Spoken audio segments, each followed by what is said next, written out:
tani ma aha sheeko dhegaysigeeda aan ku raaxaysanayo. asxaabtayda sheekooyinkan aan la wadaagayo ee aan soo bandhigayno ma aha tu la iga sheekaynayo oo keliya,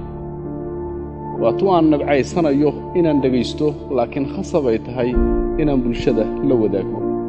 dhammaantood waan wada qeyroonaynaa dadyowgii gacanta nagu hayay intaannu xabsiga ku jirnay ee waxa nagu samaynayay waxay ahaayeen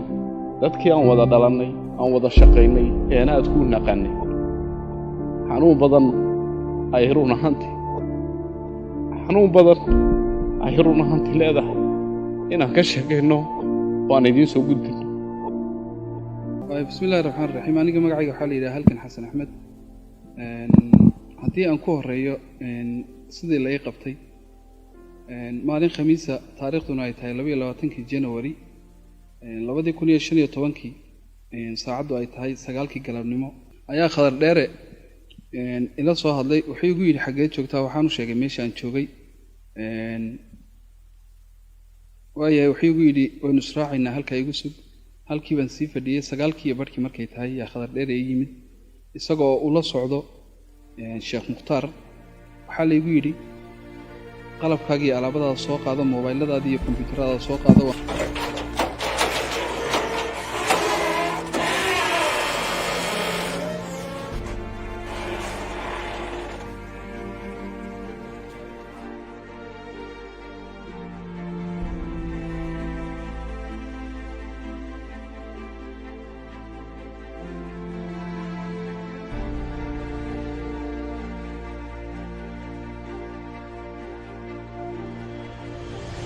soo qaatay waan soo raacnay. laba meelood ayaa waxaa la isii mariyey guri magaalada ka mid ah oo halkaana uu Khadar Dheere uu nin igu soo yidhi Khaliil Cabdishakuur la yidhaaho. halkii baana laga soo qaaday. waxayna la soo wadaba waxaana la keenay guri magaalada dhexdiisa. gurigaasoo ah guri si transition dadka loo geeyo oo lagu sii hayo. guri baana la fadhiisiiyey. annagoo gurigii fadhina aniga iyo Khaliil yaa waxaa noo yimid Maxamed Axmed Shukri iyo Khadar Dheere ayaa gurigii noogu yimid. annagoo halkii fadhina ayaa nin lala hadlay maxaabiistanadii ka mid ahaa. ninkaa waxaa la yidhaahaa Uwaas Cabdixukun baa la yidhaahaa. Uwaas Cabdixukun baa noo yimid. markaannu saddexdanadii isu nimid yaa waxaa la yidhi dantaannu idinku yeedhnay maanta waxaa weeyaan dembiilayaal baad tihin. waxaannu idin weydiinno waa inaad nooga jawaabtaan. haddii waxaannu idin weydiinno iyo xogahaannu idinka baahannahay sidii loo baahnaa aad noo siisaan waa laydin fasaxayaa. waayahay baannu nidhi bal dembigaannu annagu geysanay, annagu wax dembigoonu isku ognay hannu gacanta kula jiraa ma jireen noo sheega. waxaa la yidhi idinku waxaad ka mid tihiin dhallinyarada qorto website-ka Faaduma Firimbi la yidhaaho. gaar ahaan adigoo halgana iyo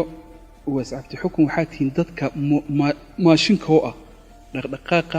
iyo propagandada laga wado website-ka la yidhaha Faaduma Firimbi. run ahaantii annagu markaas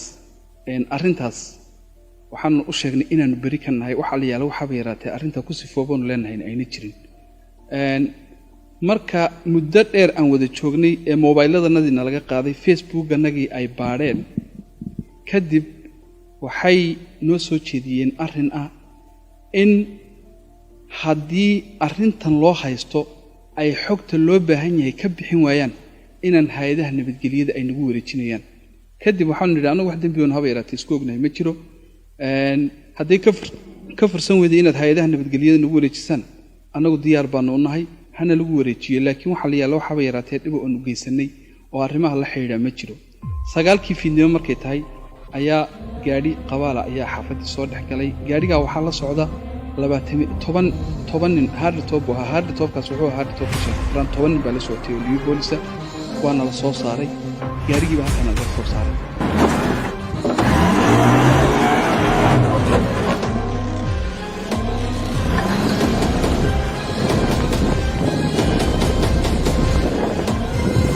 sidii nala soo waday waxaana la kala jeel ogaadeen. markii saana loo keenay tallaabadii ugu horreeyay la qaaday waxay ahayd dhammaan in dharkana laga bixiyo. waxaana lagu soo reebay saddexdanadiiba nigis keliya ayaana lagu soo reebay. kadib ciidan fara badan oo asluub ayaa meeshina la keenay lambar 8 baa loo xidhay waxa la isu xidhaa qaabka ugu foosho xun ee la isu xidhay ugu dhib badan waxa weeyaan lambar 8 lambar 8 baa loo xidhay kadib shafka ayaa shafka dhulkana loogu qabtay muddo waxay silsiladaasi muxuu ahaa aan la rafanaynay aan qiyaasay inay tahay 3 saac ilaa heer ay silsiladii intayna gasho ya uu bilaabay in gacaanigi ay dhig ka daato anagoo ciqaabta noocaas ku jira yaa marka ay saacada aan ku qiyaasay xilliga saacad ma hayne inay tahay 7 saac ee dambe 1 dambe yaa qabal anagoo silsiladaysan oo nigisyadii xidhan oo dhiigayna ayaa nala saaray waana la qaaday qabal bana lagu saaray waana la waday ma nan garanin runaanta meesha la yaalmeen lagu wado laba qabal oo kalena way nabada socdaan oo ay askar fara badan saaran tahay waxaana la geeyay gidibkana la geeyay 3 goobood bana loo qaybiyay 3 nin walba waxa la raaciyay ilaa 10 nin oo askar baa la raaciyay oo ninba ninku wuxuu ka xoog badnaa kadib waxaana lagu bilaabay in biyihiina la geliyay gidibka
muddo dheer 4 nin aanu xusuusanaya aanu waan xoog badanahay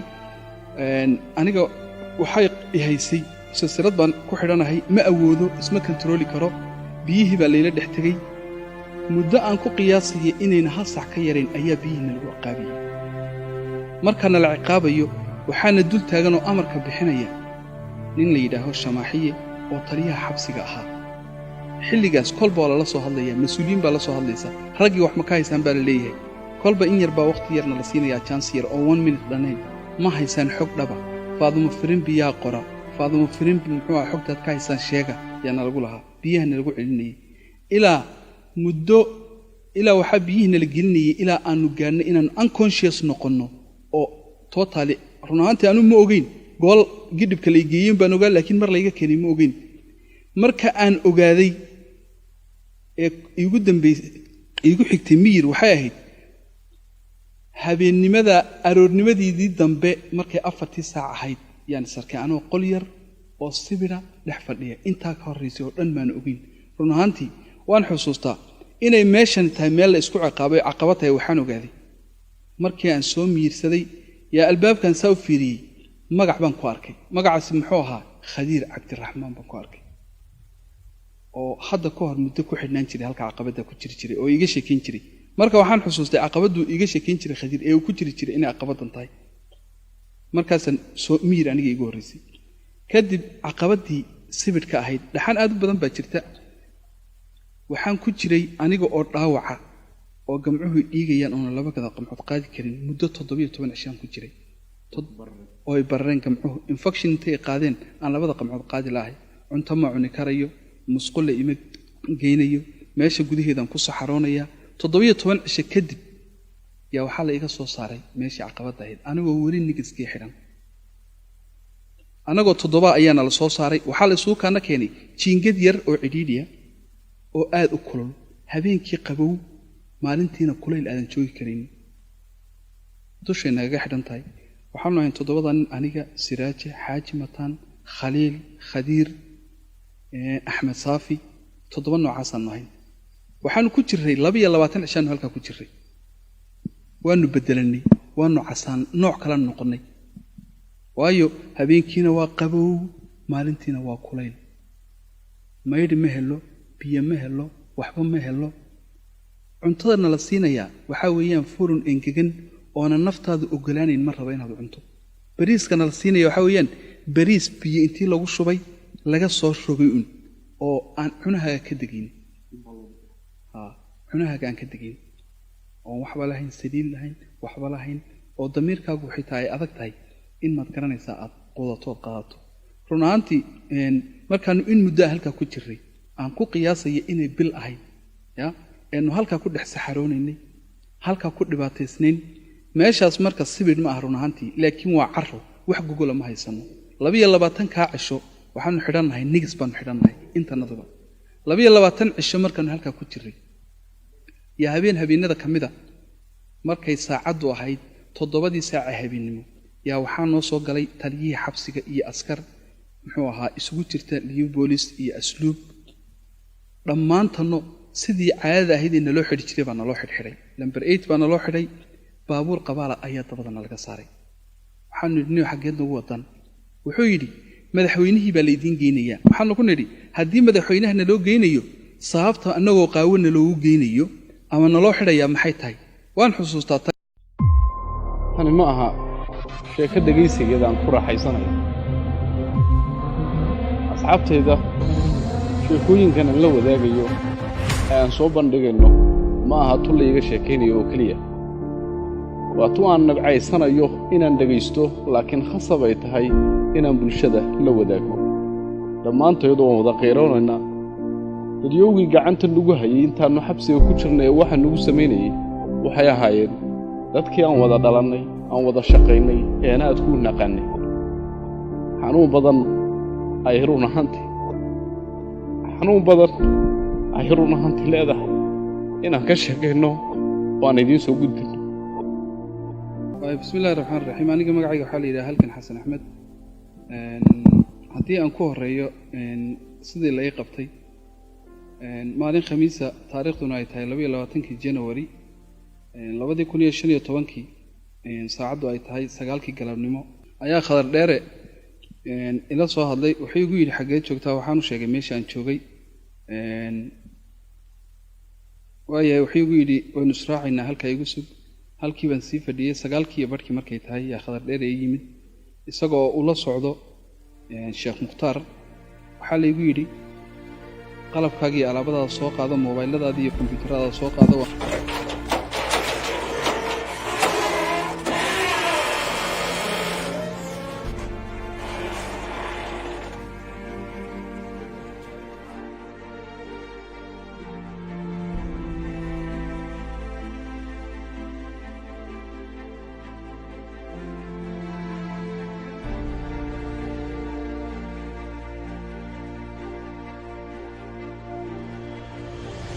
soo qaatay waan soo raacnay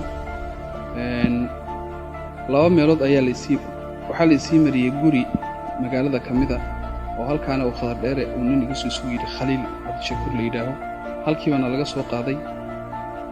waxayna la soo wadaba waxaana la keenay guri magaalada dhexdiisa gurigaasoo ah guri si transitiona dadka loo geeyo oo lagu sii hayo guri baana la fadhiisiiyey annagoo gurigii fadhina aniga iyo khaliil yaa waxaa noo yimid maxamed axmed shukri iyo khadar dheer ayaa gurigii noogu yimid annagoo halkii fadhina ayaa nin lala hadlay maxaabiistanadii ka mid ahaa ninkaa waxaa la yidhaahaa uwaas cabdixukun baa la yidhaahaa uwaas cabdixukun baa noo yimid markaanu 3 isu nimid yaa waxaa la yidhi dantaanu idinku yeedhnay maanta waxaa weeyaan dembiilayaal baad tihin waxaanu idin weydiinno waa inaad nooga jawaabtaan haddii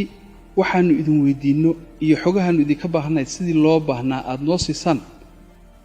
waa laydin fasaxayaa waayahay baanu nidhi bal dembigaanu annagu geysanay annagu wax dembigoonu isku ognay anu gacanta kula jiraa ma jireen noo sheega waxaa la yidhi idinku waxaad ka mid tihiin dhallinyarada qorto website-ka Faaduma Firimbi la yidhaaho gaar ahaan adigoo halgana iyo uwaas cabdixukun waxaa tihiin dadka maashinka oo ah dhaqdhaqaaqa iyo propagandada laga wado website-ka la yidhaha Faaduma Firimbi run ahaantii annagu markaas arrintaas waxaanu u sheegnay inaanu beri ka nahay waxa la yaalo waxaba yaraatee arrinta ku sifoobaanu leenahay ayna jirin marka muddo dheer aan wada joognay ee mobayladanadiina laga qaaday facebookanagii ay baadheen kadib waxay noo soo jeediyeen arrin ah in haddii arrintan loo haysto ay xogta loo baahan yahay ka bixin waayaan inaan hay-adaha nabadgelyada ay nagu wareejinayaan kadib waxaanu nidhi annagu wax dembi oon haba yaraatee isku ognahay ma jiro hadday ka fursan weyday inaad hay-adaha nabadgelyada nagu wareejisaan annagu diyaar baanu u nahay hana lagu wareejiyo laakiin waxaa la yaalla waxaba yaraatee dhibo oonu geysanay oo arrimaha la xidhiidha ma jiro 9kii fiidnimo markay tahay ayaa gaadhi qabaala ayaa xaafaddii soo dhex galay gaadhigaa waxaa la socda 10 nin hardtop ahaa hardtopkaas wuxuu ahaa hardtopka shaqran 10 nin baa la socotay oo liyo boolisa waana la soo saaray gaadhigii baa halkan laga soo saaray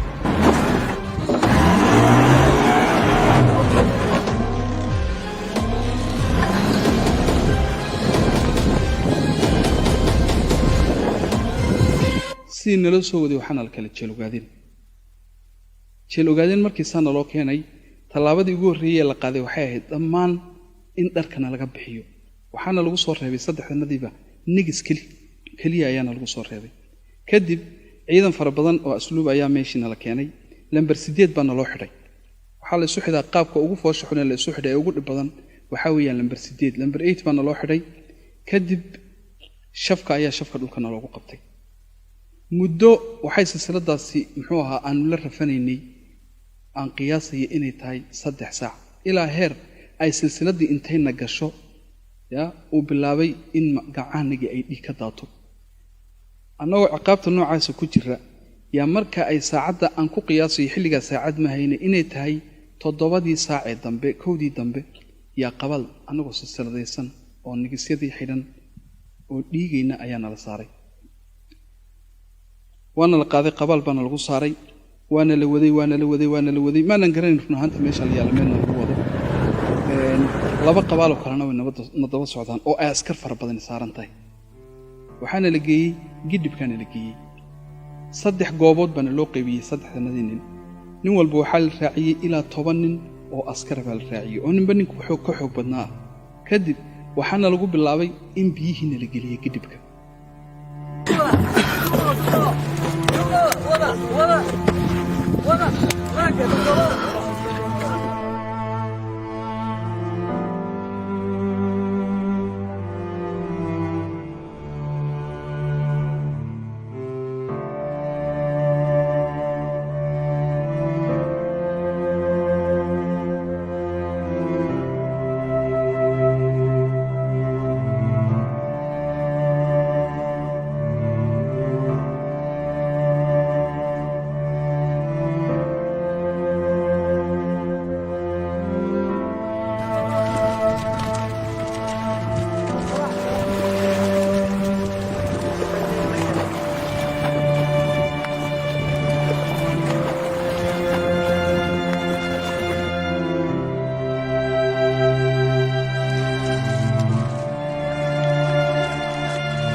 muddo dheer 4 nin anugu aan xusuusanaya anugu aan xoog badanahay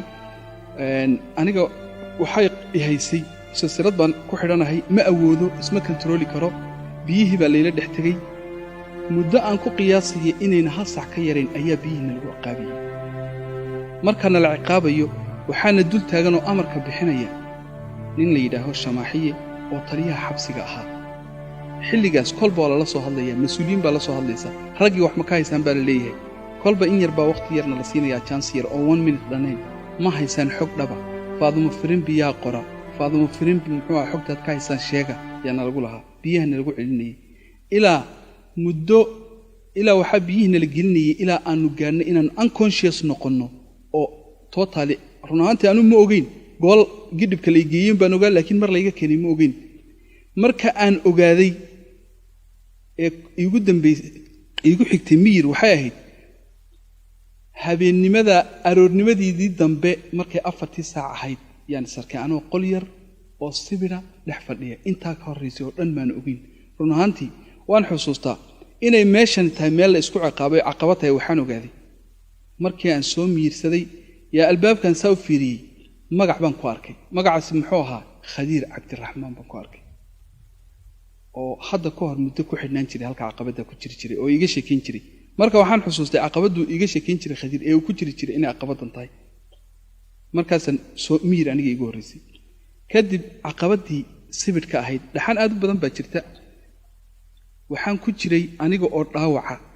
oo gamcuhu dhiigayaan oo laba kada qamxood qaadi karin muddo 17 cishaan ku jiray oo ay barreen gamcuhu infection intay qaadeen aan labada qamxood qaadi lahay cunto ma cuni karayo musqul ima geynayo meesha gudaheedan ku saxaroonaya 17 cisho kadib yaa waxa la iga soo saaray meeshii caqabada ahayd anigoo weli nigiskii xiran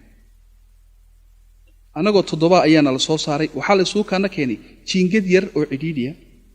oo aad u kulul habeenkii qabow maalintiina kuleyl aadan joogi karin dushayna naga xidhan tahay waxaan nahay 7 nin aniga Siraaji Xaaji Mataan Khaliil Khadiir Axmed Saafi 7 noocaas aan nahay waxaan ku jiray 22 cishaan halka ku jiray waanu bedelanay waanu casaan nooc kala noqonay waayo habeenkiina waa qabow maalintiina waa kuleyl maydi ma helo biyo ma helo waxba ma helo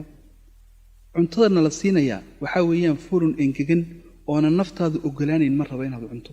bariiska la siinaya waxa weeyaan bariis biyo intii lagu shubay laga soo rogay oo aan cunaha ka dagin cunaha aan ka dagin oo waxba lahayn saliid lahayn waxba lahayn oo damiirkaagu xitaa ay adag tahay in maad garanaysaa aad qodato qaadato runaantii markaan in muddo halka ku jiray aan ku qiyaasay inay bil ahayd ya inuu halka ku dhex saxaroonaynay halka ku dhibaataysnayn meeshaas marka sibid ma ah runaantii laakiin waa carro wax gogol ma haysano 22 ka cisho waxaanu xidhanahay nigis baan xidhanahay intanadaba 22 cisho markaan halka ku jiray